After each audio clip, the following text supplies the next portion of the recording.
Hi students, welcome to Telangana T-SAT online classes. నేను Giridhar, geography faculty. So మనం ప్రపంచ భూగోళ శాస్త్రం సంబంధించిన అంశాలను మనం చర్చించుకుంటున్నాం. అయితే ఇందులో అతి ప్రధానమైనటువంటి భూస్వరూప శాస్త్రం గురించి మనం ప్రధానంగా ఇంతకుముందు మొదటి భాగంలో ఒకటో భాగాన్ని మనం చూడడం జరిగింది. ఇదే భూస్వరూప శాస్త్రానికి సంబంధించి రెండో భాగంలో మనకు ఈ కంటెంట్ని, ఈ అంశాలను చర్చించుకుంటున్నాం. అయితే ఈ భూస్వరూప శాస్త్రంలో మనకు ప్రధానంగా మొదటి భాగంలో శిలలకు సంబంధించిన అంశాన్ని కొంత చర్చించుకోవడం జరిగింది. శిలల్లో రకాలైనటువంటి అగ్నిశిలలు, అవక్షేప శిలలు మరియు రూపాంతర శిలలు. అయితే మొదటి భాగంలో అగ్నిశిలలు, అవక్షేప శిలల గురించి పూర్తిగా వివరంగా తెలుసుకోవడం జరిగింది. అయితే ఈ రెండవ విభాగంలో మిగిలిన మూడవ రూపాంతర శిలల గురించి మరియు అదేవిధంగా మనకు భూ ఉపరితల స్వరూపాల గురించి మనం ఈ విభాగంలో మనం పూర్తిగా వివరంగా తెలుసుకుందాం. ఓకే, రూపాంతర శిలలు, దీనికి సంబంధించి ఇది మూడవ భాగం. 1, 2 అంటే అగ్నిశిలలు, అవక్షేప శిలలు అనే రెండు భాగాలను మొదటి విభాగంలో తెలుసుకున్నాం. ఇప్పుడు మూడవ రకమైన శిలల గురించి మనం వివరంగా చూద్దాం. రైట్, అగ్నిశిలలు మరియు అవక్షేప శిలలు అనే మొదటి భాగంలో ఉన్న ఈ రెండు రకాల శిలల పైన అధిక పీడనము, ఒత్తిడి మరియు ఉష్ణోగ్రతల వలన మనకు ఈ మూడు అంశాలు ప్రభావితం వలన మనకు వివిధ రకాలైనటువంటి కొత్త రూపాంతర శిలలు ఏర్పడుతూ ఉంటాయి. అంటే ఈ మూడు అంశాలు ఆ పై రెండు అగ్నిశిలలు, అవక్షేప శిలలపై ప్రభావితం చేయడం వలన మనకు రూపాంతర శిలలు ఏర్పడుతూ ఉన్నాయి. రైట్, అగ్నిశిలల రూపాంతరం చెంది ఏ రకమైన శిలలు ఏర్పడతాయంటే ఆర్థోమెటామార్ఫిజం. ఏ శిలలు? అగ్నిశిలల పైన పై మూడు అంశాలు ప్రభావితం అవుతే ఆ రకమైన ఆ ప్రభావితం ఫలితంగా ఆర్థోమెటామార్ఫిజం అనే మరో ఒక రకమైన రూపాంతర శిలలు ఏర్పడతాయి. అదేవిధంగా అవక్షేప శిలలు, చూడండి ఇక్కడ, అవక్షేప శిలలపై ఆ పై అంశాలు ప్రభావితం చూపితే పరామెటామార్ఫిజం అనే శిలలు ఏర్పడతాయి. అదేవిధంగా ఇవే రూపాంతర శిలల పైన అంటే అవక్షేపాలు మరియు అగ్నిపర్వత శిలలు పైన ఏవైతే ప్రభావితం అయ్యాయో వాటి ద్వారా ఏర్పడ్డటువంటి ఆర్థోమెటామార్ఫిజం, పరామెటామార్ఫిజం వంటి ఈ రెండు రకాల శిలల పైన శిలల్ని రూపాంతర శిలలుగా పిలుస్తారు. మళ్ళీ ఈ రూపాంతర శిలల పైన ఆ పై మూడు ప్రభావితం చేయడం వలన మరో రకమైన శిలలు ఏర్పడ్డాయి. పాలిమెటామార్ఫిజం అనే శిలలు ఏర్పడుతూ ఉన్నాయి. రూపాంతర శిలల యొక్క లక్షణాలు తీసుకుంటే వీటిని పరివర్తన శిలలు అంటారు. అంటే రూపాంతరం చెందాయి, ఒక రూపం నుంచి మరొక రూపానికి కఠినత్వాన్ని సంతరించుకుంటాయి, అత్యంత కఠినంగా ఉంటాయి. మరియు అతుకులు మరియు పగుళ్ళు కూడా ఈ రూపాంతర శిలలో మనకు ప్రధానంగా కనబడతాయి. అదేవిధంగా వాణిజ్యపరంగా అత్యంత విలువైన శిలలుగా కూడా వీటిని పిలుస్తారు. అంటే మనకు అగ్నిశిలలు, అవక్షేప శిలల కంటే ఎక్కువ వ్యాపారాత్మకంగా వీటిని ఎక్కువగా వినియోగిస్తారు. రైట్, రూపాంతర శిలల్లోని రకాలు. తాప రూపాంతర ప్రాప్తి శిలలు అంటే మనకు ప్రధానంగా మనకు దీంట్లో కొన్ని రకాలైనటువంటి ఉపభాగాలు ఉంటాయి. అందులో తాప రూపాంతర ప్రాప్తి శిలలు అంటే తాప అంటే అధిక ఉష్ణోగ్రత అని అర్థం. అధిక ఉష్ణోగ్రత వలన రూపాంతర శిలలు రూపాంతరం చెందితే వాటిని ఇలా పిలుస్తారు. ఎలా? తాప రూపాంతర శిలలు అంటారు. రైట్, తాప రూపాంతర శిలలకు ప్రధానంగా సున్నపు రాయి అనే పేరుతో ప్రధాన ఎగ్జాంపుల్గా పిలుస్తారు. సున్నపు రాయి ఏ రూపాంతరం చెందుతుందంటే పాలరాయిగా రూపాంతరం చెందుతుంది. చూడండి, ఇక్కడ రూపాంతర శిల అంటే ఇది సున్నపు రాయి, అవక్షేప శిల. ఈ అవక్షేప శిల అధిక ఉష్ణోగ్రత ప్రభావితం చేత ఏ రాయిగా మారుతుందంటే పాలరాయిగా మారుతుంది.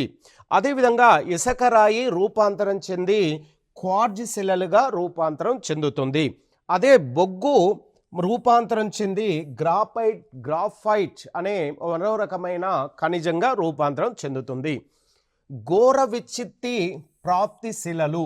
విచ్చిత్తి అంటే పీడన ప్రభావితం వలన ఇవి రూపాంతరం చెందుతాయి. చూడండి, ఇక్కడ అధిక పీడనం వలన ఒత్తిడికి గురైనటువంటి రూపాంతర శిలలు ఈ ఘోర విచ్చిత్తి ప్రాప్తి శిలలుగా పిలుస్తూ ఉన్నారు. ఉదాహరణకు గ్రానైట్ శిల నైస్ శిలగా రూపాంతరం చెందుతుంది. అదేవిధంగా షేల్ శిల సిస్ట్ శిలలుగా రూపాంతరం చెందుతాయి. అదేవిధంగా ఆగైట్ శిల హార్న్ బ్లెండ్ శిలగా రూపాంతరం చెందుతాయి. ప్రాంతీయ రూపాంతర ప్రాప్తి శిలలు ఒకే సమయంలో ఉష్ణోగ్రత పీడనము రెండు అంశాలు మనకు ప్రభావితం చెందడం, అంటే ఇటు అగ్నిశిలలపై కావచ్చు అవక్షేప శిలలపై ఒకే సమయంలో ఉష్ణోగ్రత పీడనము రెండిటి ప్రభావితం చేత ప్రాంతీయ ప్రాప్తి శిలలు ఏర్పడుతూ ఉన్నాయి. చూడండి, ఇక్కడ ఇలా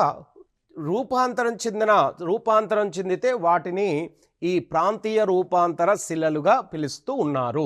దీంట్లోని రెండవ భాగంలోనే మరొక అంశాన్ని కూడా మళ్ళీ చూస్తున్నాం, భూ ఉపరితల స్వరూపాలు.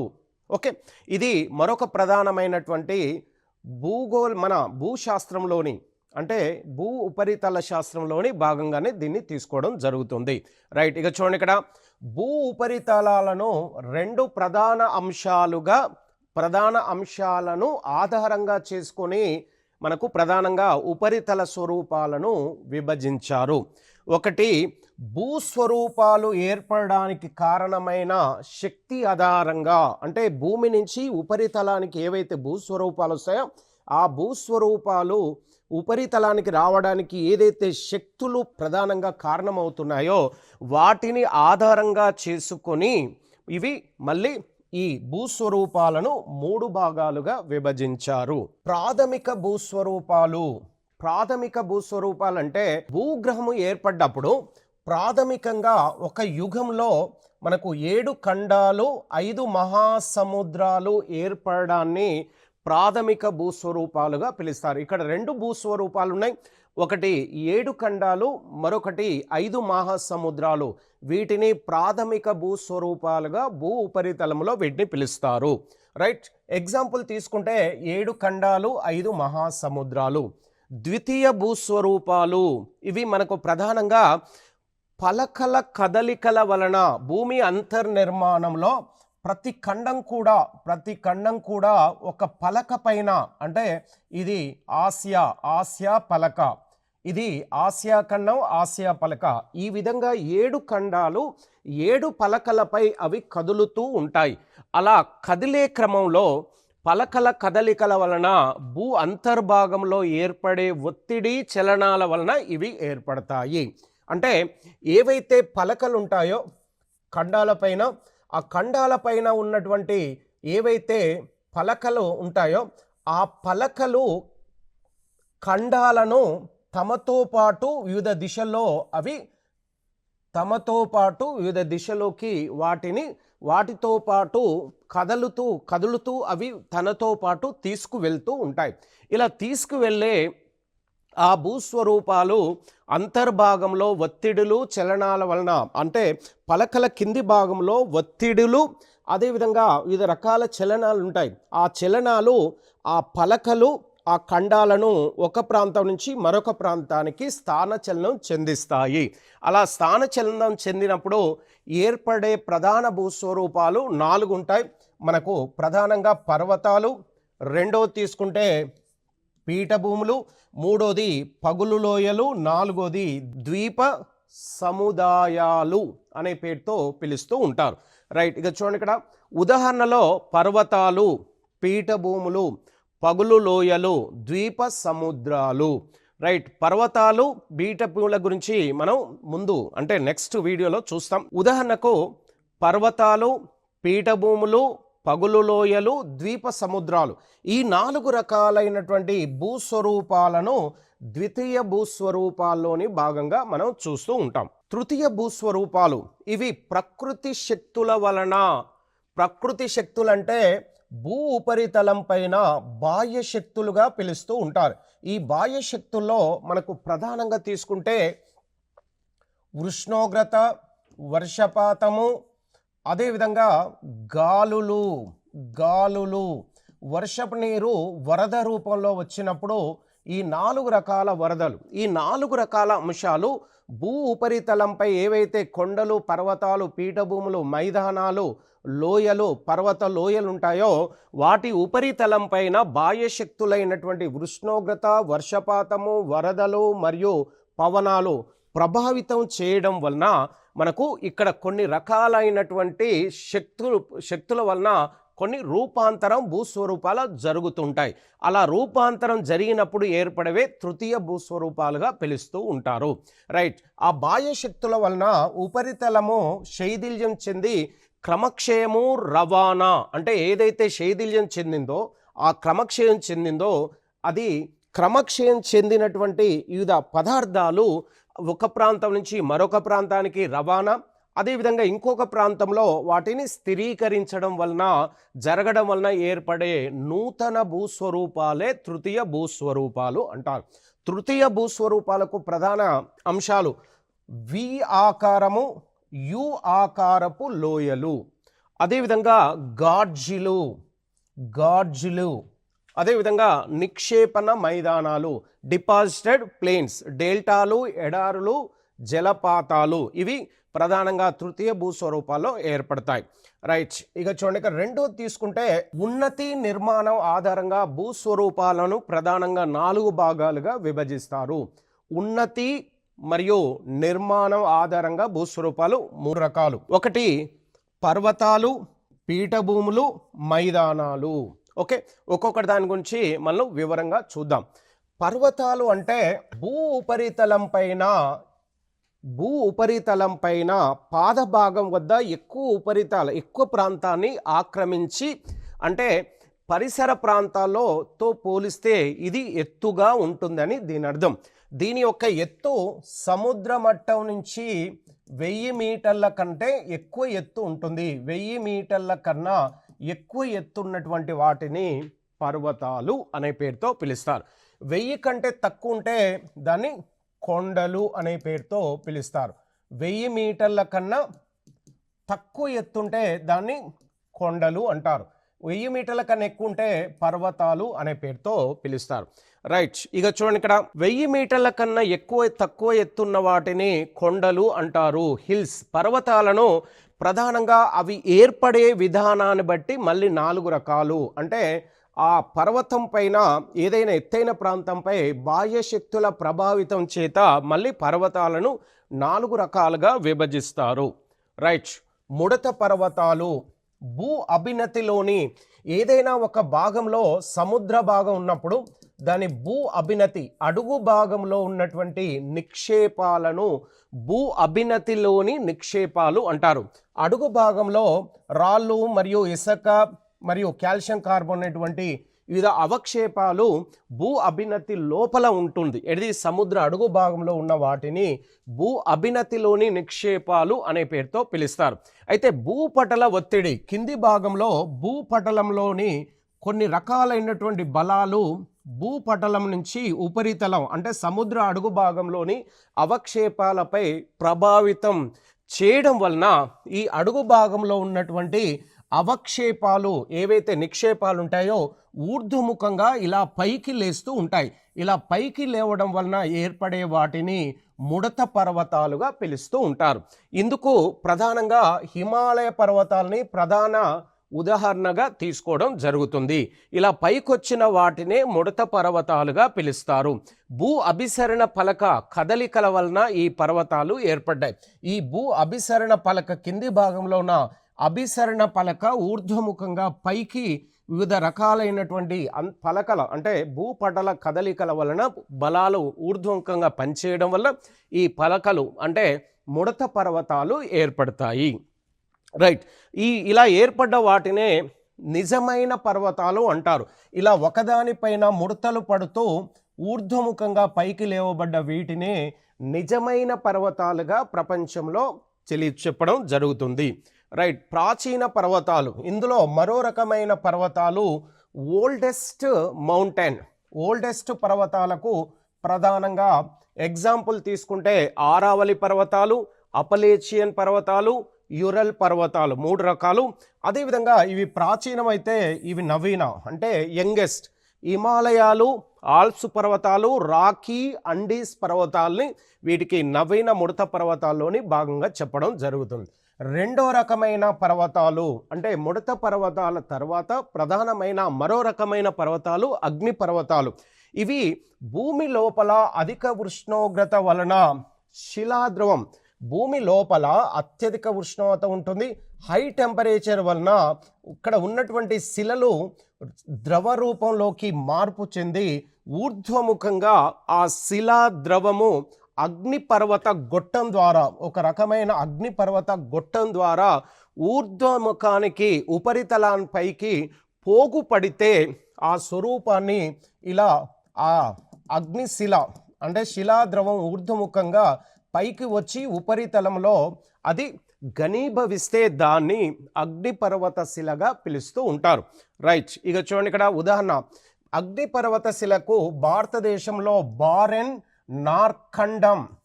నార్ఖండం అనే పేరుతో 2 రకాల పర్వతాలు. ఇవి 2 కూడా అండమాన్ నికోబార్ దీవుల్లోని భాగంగా ఉన్నాయి. జపాన్లో మౌంట్ ఫ్యూజీ, అదేవిధంగా ఇండోనేషియాలో క్రాకటోవా అనే ఇవి అతి ప్రధానమైనటువంటి అగ్ని పర్వతాలుగా పిలుస్తారు. ఫిలిప్పీన్ దేశంలో మేయాన్ అనే పేరుతో, మయన్మార్లో మౌంట్ పోపా అనే పేరుతో, ఇటలీలో మౌంట్ ఎట్నా, తర్వాత మరొకటి వెసూవియస్ అనే మరో అగ్ని పర్వతము, మధ్యధరా సముద్రంలో స్ట్రంబోలి, ఇది మధ్యధరా సముద్రానికి మధ్యలో ఉంటుంది. దీన్ని ప్రధానంగా మధ్యధరా సముద్రానికి కాగడ, వెలుతురునిచ్చే పర్వతంగా దీన్ని పిలుస్తూ ఉంటారు. రైట్, ఖండ పర్వతంలో 2 భాగాల మధ్య భాగం అకస్మాత్తుగా అంతర్గత శక్తుల వలన పైకి లేచే వాటిని ఖండ పర్వతాలు అంటారు. రైట్, ఇక చూడండి, భూమి అంతర్భాగంలో మనకు ప్రధానంగా అంతర్గత శక్తులని కొన్ని ఉంటాయి. ఆ శక్తులు ఉపరితలంలో ఉన్న భూభాగంపై ప్రభావితం చేయడం వలన ఈ భూభాగం ఊర్ధ్వముఖంగా ఇలా పర్వతం రూపంలోకి పైకి లేస్తుంది. అలా లేచిన వాటిని ఖండ పర్వతాలు అనే పేరుతో పిలుస్తారు. అంటే ప్రధానంగా వీటికి వాస్ జెస్ మరియు బ్లాక్ ఫారెస్ట్ పర్వతాలుగా పిలుస్తారు. ఇక్కడ 2 రకాల పర్వతాలు ఉన్నాయి, వాస్ జెస్ మరియు బ్లాక్ ఫారెస్ట్ పర్వతాలు. ఈ 2 రకాల పర్వతాల మధ్య ఒక పగులు లోయ ఏర్పడింది. ఆ పగులు లోయనే మనకు ఆ పగులు లోయ రైన్ నది వలన ఏర్పడింది కాబట్టి రైన్ పగులు లోయ అనే పేరుతో కూడా పిలుస్తారు. అంటే వాస్జెస్ పర్వతాలు, బ్లాక్ ఫారెస్ట్ పర్వతాలు 2 కూడా ఖండ పర్వతాలుగానే పిలుస్తారు. అయితే భారతదేశంలో మనకు ప్రధానంగా వింధ్య, సత్పురా పర్వతాలకు మధ్యలో భారతదేశంలో వింధ్య పర్వతాలను ఖండ పర్వతాలు అంటారు. అదేవిధంగా సత్పురా పర్వతాలను కూడా ఖండ పర్వతాలు. ఈ 2 పర్వతాల మధ్య నుంచి ఒక పగులు లోయ ఏర్పడింది. దీన్ని నర్మదా పగులు లోయ అనే పేరుతో పిలుస్తారు. ఎక్కడైతే ఖండ పర్వతాలు ఉంటాయో దానికి ఉత్తరాన కావచ్చు, దక్షిణాన కావచ్చు లోయలు ఏర్పడతాయి. అలాంటి లోయల గుండా కొన్ని నదులు వెళ్తాయి. అలా వెళ్తున్న నది నర్మదా నది లోయ వింధ్య, సత్పురా పర్వతాల మధ్య నుంచి. ఓకే, రైట్, ఇది పగులు లోయ గుండా ప్రవహిస్తుంది.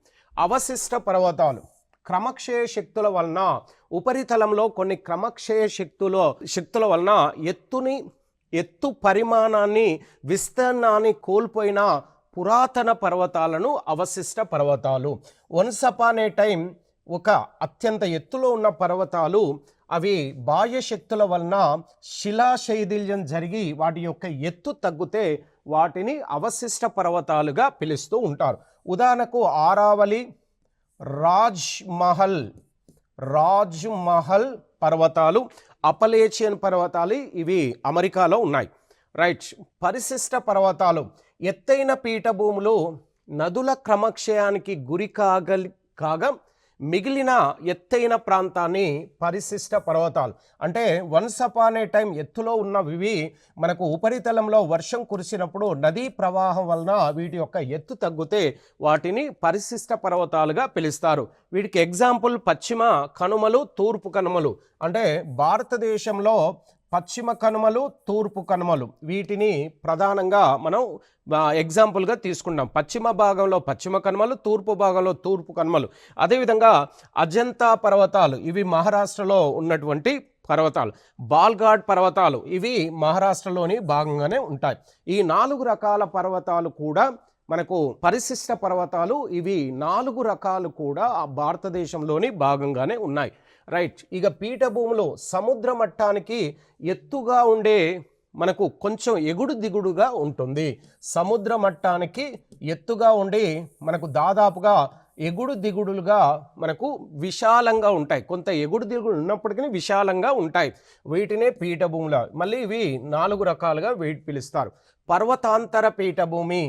చూడండి, ఇక్కడ చుట్టూ పర్వతాలు ఉండి మధ్యలో ఏదైనా ఒక ప్రధానమైన ఎక్కువ విస్తీర్ణం కలిగినటువంటి పీఠభూమి గనక ఉంటే దాన్ని పర్వతాంతర పీఠభూమిగా పిలుస్తారు. ఓకే. ఇవి ఎత్తుగా ఉండి వర్షాఛాయ, అంటే వర్షం తక్కువగా కురిసే ప్రాంతాలని వర్షాఛాయ ప్రాంతాలు అంటారు. ఎగ్జాంపుల్ టిబెట్ పీఠభూమి, ఇరాన్ పీఠభూమి, మంగోలియా పీఠభూమి, మెక్సికో పీఠభూమి, బొలీవియా పీఠభూమి. పర్వత పాద పీఠభూమి. చూడండి, ఇక్కడ ఏదైనా ఒక భాగానికి ఒకవైపు పర్వతం ఉండి తర్వాత పీఠభూమి ఉండి తర్వాత మరొక వైపు మైదానం కానీ మరియు సముద్రం కానీ సరిహద్దుగా ఉన్న వాటిని పర్వత పాద పీఠభూమిగా పిలుస్తూ ఉంటారు. రైట్. ఇక చూడండి, ఇక్కడ అండీస్ పాదాల వద్ద, పర్వత పాదాల వద్ద పెటగోనియా పీఠభూమి, అపలేచియన్ పర్వత పాదాల వద్ద అపలేచియన్ పీఠభూమి ఉంది. అదేవిధంగా ఆరావళి వింధ్య పర్వతాల మధ్య, చూడండి ఇక్కడ ఇది ఆరావళి వింధ్య రెండింటి మధ్య మాల్వా పీఠభూమి ప్రధానంగా భారతదేశంలో ఉంది. రైట్. ఖండాంతర పీఠభూమి భూ అంతర్భాగంలోని ఊర్ధ్వ బలాల వలన విరూపాకార శక్తుల ప్రభావితం చేత ఊర్ధ్వముఖంగా ఇవి లేవడం జరుగుతాయి. అంటే అంతర్భాగంలో కొన్ని రకాలైనటువంటి శక్తులు ఊర్ధ్వముఖంగా పనిచేయడం వలన విరూపాకార శక్తులుగా పిలుస్తారు. వాటి ప్రభావం వలన ఖండాంతర పీఠభూములు ఏర్పడతాయి. అరేబియా పీఠభూమి, దక్షిణాఫ్రికా పీఠభూమి, దక్కన్ పీఠభూమి వీటిని ప్రధానంగా ఎగ్జాంపుల్గా తీసుకుంటారు.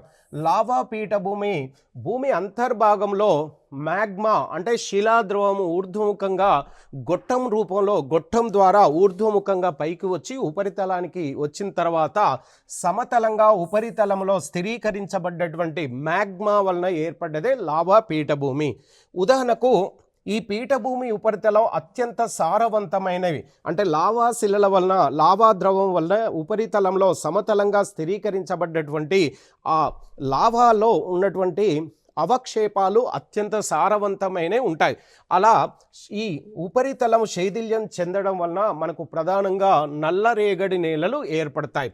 ఇందుకు దక్కన్ పీఠభూమి మరియు వాయువ్య భాగంలో మహారాష్ట్ర పీఠభూమి, ఉత్తర అమెరికాలో కొలంబియా పీఠభూమి, మనకు ఇథియోపియాలో అబిసీనియన్ పీఠభూమి, ఐస్లాండ్లో ఐస్లాండ్ పీఠభూములు ప్రధానంగా ఇవి ఏర్పడ్డాయి. రైట్. మైదానాల గురించి చూద్దాం. ఇవి తక్కువ ఎత్తును కలిగి ఒక్కొక్కప్పుడు కొన్ని సమయాల్లో సముద్ర మట్టంతో సమానంగా ఉండే భూస్వరూపాలు. వీటిని ఇవి సారవంతమైన, అదేవిధంగా ఎక్కువ నీటిపారుదల సౌకర్యాలను కలిగి అధిక జనాభాను కలిగి ఉంటాయి. వీటిని మళ్ళీ 4 రకాలుగా పిలుస్తారు. ఖండాంతర్గత పీఠభూమి, భూమి లోపల అంతర్గత శక్తుల వల్ల విశాల భాగము సముద్రం మట్టం కన్నా పైకి లేచే వాటిని ఖండ మైదానాలు అనే పేరుతో పిలుస్తారు. రష్యాలోని నైజీరియా మైదానము, అదేవిధంగా అమెరికాలో గొప్ప మధ్య మైదానము అనే పేరుతో పిలుస్తూ ఉంటారు. రైట్. తీర మైదానం రెండో రకమైన మైదానంలో తీర మైదానం, సముద్ర తీరాన్ని అంటిపెట్టుకున్న మైదానాలు.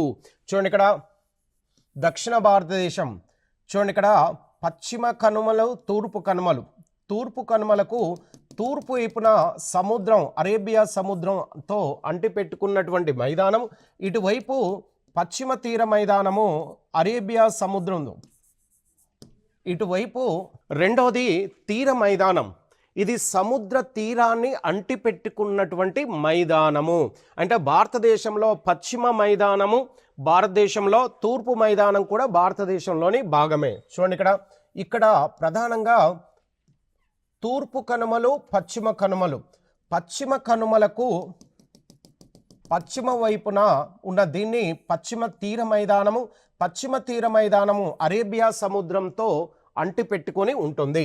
అదేవిధంగా తూర్పు తీర మైదానము బంగాళాఖాతంతో అంటిపెట్టుకొని ఉంటుంది. పశ్చిమ తీర మైదానం అంటే ఇది, తూర్పు తీర మైదానం అంటే ఇది. రైట్. క్రమక్షయ మైదానాలు అంటే కొన్ని బాహ్య శక్తుల వలన ఉపరితలము శిలాశైథిల్యము, మనకు మృత్తికా శైథిల్యం వలన క్రమక్షయ మైదానాలు ఏర్పడతాయి. క్రమక్షయ శక్తుల వలన ఎత్తైన ప్రాంతాలు సుదీర్ఘకాలంగా క్రమక్షయం చెంది మైదానాలుగా ఏర్పడతాయి. ఉపరితల భాగము ఇలా ఉన్న బాహ్య శక్తుల వలన ఉపరితలంలో ఉన్నటువంటి మట్టి శిలలు శైథిల్యం చెంది ఆ శైథిల్యం చెందిన అవక్షేపాలు ఒక ప్రాంతం నుంచి మరొక ప్రాంతానికి వెళ్ళడం జరుగుతుంది, స్థానచలనం జరుగుతుంది. అలా జరిగినప్పుడు ఈ ప్రాంతం అంతా క్రమక్షయం చెంది ఇక్కడ ఉన్నటువంటి అవక్షేపాలు మరొక ప్రాంతానికి చేరవేయడం జరుగుతుంది. రైట్. ఇలాంటివి ఉదాహరణ తీసుకుంటే నదీ కోత మైదానాలు అంటే నదికి రెండు వైపులా కోత మైదానాలు, హిమనీ నద కోత మైదానాలు. హిమాలయాల్లో మనకు ఈ బాహ్య శక్తులైనటువంటి ప్రభావితం చేత మంచు ప్రవాహం వలన అడుగు భాగము పక్క ప్రాంతము కోతకు గురైనప్పుడు ఏర్పడే మైదానాలు. పవన క్రమక్షయ మైదానాలు. పవన క్రమక్షయం గాలి చేత క్రమక్షయము. సముద్ర తరంగ క్రమక్షయాలు అంటే తీర ప్రాంతంలో ఏవైనా సముద్ర అలల చేత ఉపరితలంలో అంటే తీర ప్రాంతము కోతకు గురవ్వడాన్ని. రైట్. నాలుగోది నిక్షేపిత మైదానాలు. నదులు, హిమనదాలు పవన నిక్షేపాల వలన ఏర్పడతాయి. ఇప్పుడు చెప్పాము ఇక్కడ శైథిల్యం చెందినటువంటి అవక్షేపాలు మనకు గాలి ద్వారా కానీ వర్షం ద్వారా కానీ వరదల ద్వారా ఒక ప్రాంతం నుంచి మరొక ప్రాంతానికి వెళ్ళిన తర్వాత నిక్షేపితం అవుతాయి. అలా నదుల చేత నిక్షేపితమవుతాయి, మరియు అదేవిధంగా మంచు చేత నిక్షేపితమవుతాయి. అదేవిధంగా గాలి మరొక ప్రాంతానికి కూడా తీసుకువెళ్ళి స్థానచలనం చెందడం వలన కూడా నిక్షేపణ అనేది జరుగుతూ ఉంది. దీనికి ఉదాహరణ నదీ నిక్షేపిత మైదానాలకు ప్రధానంగా భారతదేశంలోని గంగా, సింధు, బ్రహ్మపుత్ర మైదానాలు. చూడండి ఇక్కడ గంగా, సింధు, బ్రహ్మపుత్ర మైదానాలు. ఇది గంగా, సింధు, బ్రహ్మపుత్ర, గంగా నది, సింధు నది, బ్రహ్మపుత్ర నదులు, ఈ మూడు నదులు ఈ మైదానం గుండా ప్రవహిస్తూ నిక్షేపణ అనేది ఒక ప్రాంతం నుంచి మరొక ప్రాంతంలో నిక్షేపణ జరుగుతుంది. రైట్. హిమనీ నద నిక్షేపాలు. హిమనీ నదం కరిగిపోయే సమయంలో నిక్షేపణ జరిగే ప్రాంతాలు ఇవి. ఎక్కువగా ఈ నిక్షేపణ అనేది హిమాలయాల యొక్క పాదాల వద్ద, హిమాచల్ హిమాలయాలు మరియు శివాలిక్ హిమాలయాల పాదాల వద్ద ఇవి జరుగుతాయి. మనకు ప్రవణ నిక్షేపిత మైదానాలు. వీటిలో లోయాస్ మైదానాలు అనే పేరుతో పిలుస్తారు. అంటే గాలి అధిక వేగం ఉన్నప్పుడు గాలి ద్వారా చిన్న చిన్న ఇసుక, మట్టి అవన్నీ ఉపరితల ప్రాంతం నుంచి ఒక ప్రాంతం నుంచి మరొక ప్రాంతానికి స్థానచలనం చెందడం వలన మనకు ప్రధానంగా పవన నిక్షేపిత మైదానాలు ఏర్పడతాయి. లోయాస్ మైదానాలు అని కూడా వీటిని అంటారు. చైనాలో ప్రధానంగా ఎక్కువగా పవన నిక్షేపణ జరుగుతుంది. అలా పవన నిక్షేపణ జరిగిన ప్రాంతంలో అత్యధికంగా చైనాలో పసుపు మైదానాన్ని ప్రధాన ఎగ్జాంపుల్గా తీసుకుంటూ ఉంటారు. మనకు ప్రధానంగా ఈ రెండో భాగంలో ఇది ప్రధానంగా మనకు ఈ జియోమార్ఫాలజీ అంటే భూస్వరూప శాస్త్రంలో రెండు భాగాలు వచ్చాయి. ఈ రెండో భాగంలో మనకు రూపాంతర శిలలు, ఉపరితల స్వరూపాలకు సంబంధించినటువంటి ప్రధాన అంశాలను ఇందులో చర్చించుకోవడం జరిగింది. రూపాంతర శిలలు మనకు రూపాంతరం ఒక రూపం నుంచి మరొక రూపంలోకి చెందడం. అదేవిధంగా మనకు ఉపరితల స్వరూపాలు, ప్రధానంగా ఉపరితల స్వరూపాలు అనేవి మనకు ప్రధానంగా మూడు భాగాలు. పర్వతాలు, ఈ పర్వతాల్లోనే అంతర్గతంగానే మనకు కొండలు కూడా ఉంటాయి. అదేవిధంగా పర్వతాలు, కొండల తర్వాత పీఠభూమిలోని మళ్ళీ రకాలు, పర్వతాల్లోని రకాలు, మైదానాలలోని